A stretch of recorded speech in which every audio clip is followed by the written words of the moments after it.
ప్రపంచమంతా గడలో వెళ్ళిపోయారు, భయపడిపోయారు.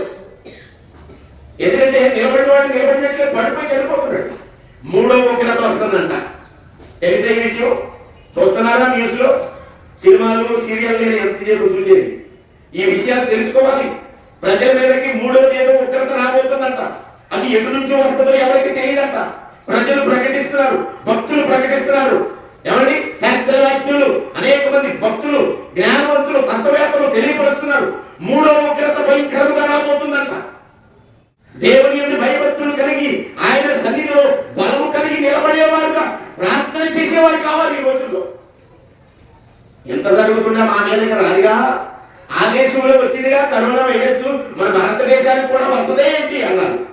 భారతదేశాన్ని కూడా గడగడ వలికించింది కరోనా వైరస్. మూడో ఉగ్రత రాబోతుందంట. ఎందుకు ప్రకటన చేస్తున్నానంటే నేను